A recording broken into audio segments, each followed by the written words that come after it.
Bem-vindo ao Pode Resenhar!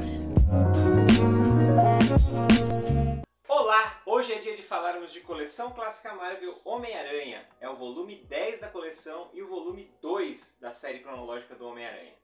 Depois eu explico como é que funciona isso, que é uma condição dessa coleção funcionar dessa maneira, ter duas numerações. Mas, antes de mais nada, eu gostaria de pedir para você para curtir esse vídeo, compartilhar com seus amigos, se inscrever no canal e acionar o sininho para receber todas as novidades aqui do Pode Debater, porque são programas feitos com o coração. E agora, antes de mais nada, vamos para a resenha de Coleção Clássica Marvel Espetacular Homem-Aranha. Coleção Clássica Marvel, o Espetacular Homem-Aranha. Então, como eu disse lá no começo, essa aqui da coleção é a edição 10, mas do Homem-Aranha é a edição 2, que ela é uma série cronológica. Então, para quem não está ligado, eu vou mostrar aqui na última página como que funciona. O número 1 foi o Homem-Aranha 1, número 2, Quarteto Fantástico 1, 3, X-Men 1, 4, Vingadores 1, 5, Hulk 1, 6, Demolidor 1, 7, Capitão América 1, 8, Homem de Ferro 1, 9, Thor 1. Aí depois começa a repetir.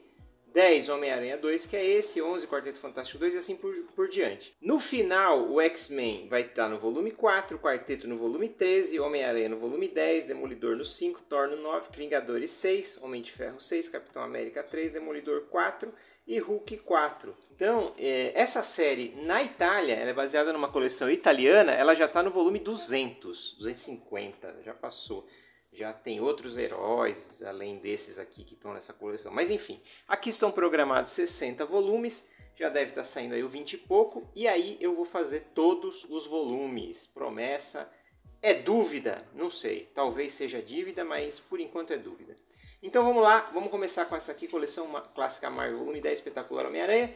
Sempre tem aqui, isso é uma coisa bacana dessa coleção, pelo menos eu acho interessante, alguns textos. Os textos de abertura produzidos pelo maravilhoso Leandro Luiz Del Manto, clássico, a lenda Leandro Luiz Del Manto, que já foi editor de muitos quadrinhos clássicos aqui no Brasil. Ele faz uma abertura e aí a gente começa. E uma das coisas interessantes dessa coleção é que ela traduz os títulos das revistas e as chamadas e tudo que tem na capa das revistas ele traduz. É a capa original mais traduzida e um trabalho de letramento interessante.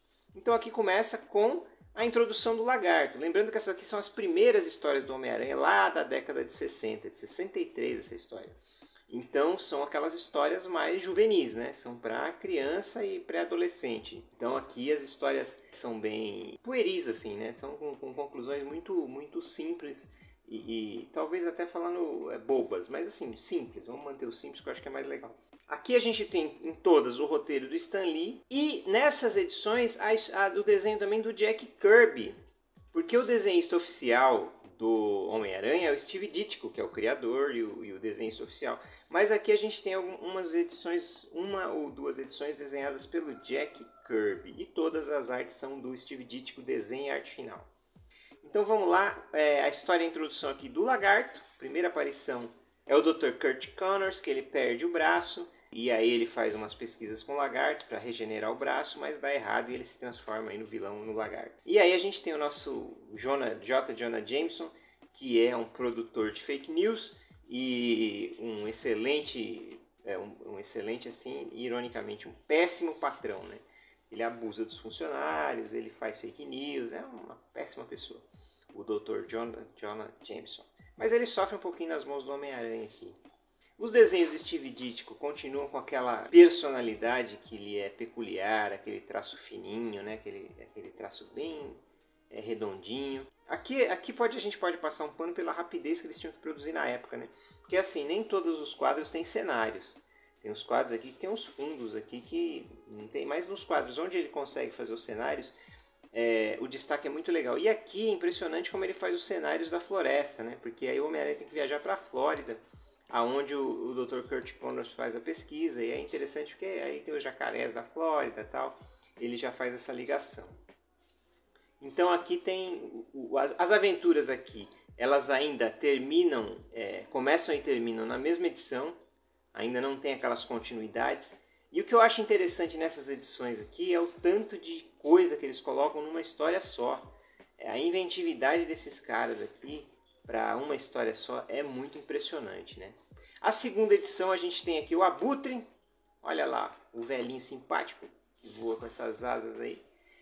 Uma outra coisa dessas edições são os textos que são traduzidos lá da Itália. Na Itália eles produziram textos falando sobre a criação. Nesse texto aqui, por exemplo, tem aqui um texto falando do Steve Ditko, né, da criação do traje do Homem-Aranha e tudo mais. Temos aqui o retorno do Abutre. Na verdade, o Abutre já tinha aparecido, né? Não é a estreia dele. Ele retorna aqui. O Homem-Aranha tinha conseguido derrotar ele, mas aí ele vem com uma novidade aqui que o Homem-Aranha talvez não consiga derrotá-lo.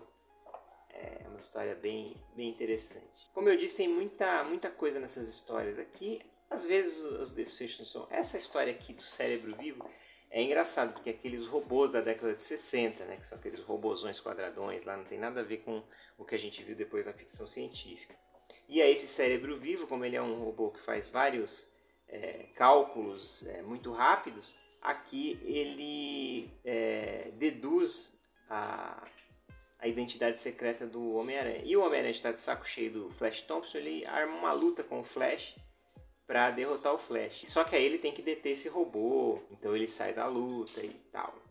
E aí a gente tem essa história aqui do nada, desenhada pelo Jack Kirby, mas a arte finalizada pelo Ditko, com o encontro do Homem-Aranha com o Tocha Humana.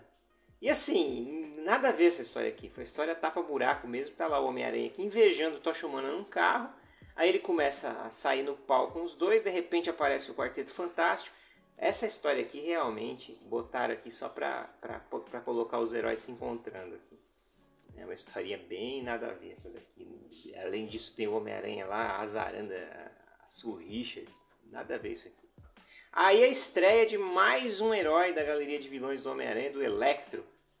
O Electro está aqui estreando com aquele seu uniforme tradicional lá, amarelo e verde, que é o que não foi utilizado no filme, né? E o Jonah Jameson tentando toda vez incriminar o Homem-Aranha. Aqui, provas de que o Homem-Aranha é Electro. Na verdade, isso aqui foi uma jogadinha que teve, né? Mas aqui acontece o acidente que transforma o Electro em o Max Dillon em Electro, né? Isso aqui, na verdade, se aconteceu isso na vida real, você vira um torresmo. Mas aqui ele ganha superpoderes porque é o gibi. E aqui nessa história a gente tem os executores. Então aqui a gente tem o Maioral, que é essa figura aqui que a gente só vai descobrir no final da história quem é. O Touro, o Montana e o Danny Pomposo, que é o nome mais legal que tem aqui em toda esse gibi. Danny Pomposo é um nome sensacional. Temos mais um texto aqui, ó, traduzido do italiano, lá por Massimiliano Brighelli, que fala sobre as aparições de Kazar, os Inumanos e Nick Fury, porque são heróis que já tinham sido, menos os Inumanos, né? Mas já tinham sido utilizados na Marvel antes de ser Marvel, né? Lá na Atlas, na Timely, e aí eles retornam, né? Porque o Kazar era uma cópia do Tarzan, que a Marvel queria fazer na época. E aqui tá lá os desenhos do Steve Ditko de novo, o Stan Lee escrevendo. E aí terminam as histórias aqui do Homem-Aranha, que descobre-se quem é o Maioral. Aqui tem uma capa que não foi utilizada. E eu acho estranho, porque essa capa que não foi utilizada ela é muito melhor que a capa que foi utilizada, né? A capa que foi utilizada é muito mais pobre do que essa. Mas enfim, né? Decisões editoriais.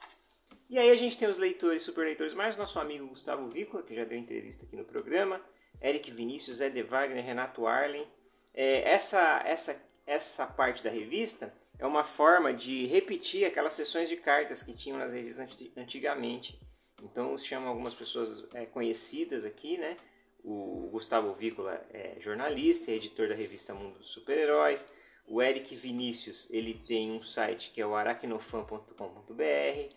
O Ed Wagner é desenhista e roteirista de história em quadrinhos, trabalha lá na Maurício de Souza Produções. E o Renato Arlen é um cara que trabalhou para várias editoras lá nos Estados Unidos, Image, Malibu, Marvel, DC e outras mais, e na Europa também pela Glenn e a Delcourt.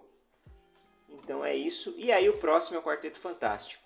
Então hoje a gente teve aqui mostrando um pouquinho para vocês a coleção clássica Marvel Espetacular Homem-Aranha, série cronológica 2, edição 10. Dessa coleção que nós vamos mostrar todas as edições do início do universo Marvel como a gente conhece hoje. Como era no passado, como ficou hoje, como surgiram os heróis que a gente gosta, que estão no cinema, que está todo mundo gritando nos cinemas aí por eles, chorando, se esgoelando, batendo nas pessoas na fila para conseguir ingressos para este filme do Homem-Aranha. Até a próxima! O Pode Debater tem uma campanha no Apoia-se, apoia.se/podebater, onde você pode contribuir com valores entre R$2 e R$10 e nos ajudar a desenvolver o canal, a comprar equipamento, a investir no impulsionamento nas redes para que a gente tenha mais seguidores. Quero agradecer aos nossos apoiadores atuais, Alexia Bassi, Bárbara Jode, Carlos Eduardo Salvador, Cláudio Gonçalves e Daniel Bendazoli. Muito obrigado pelo apoio de vocês. Até a próxima!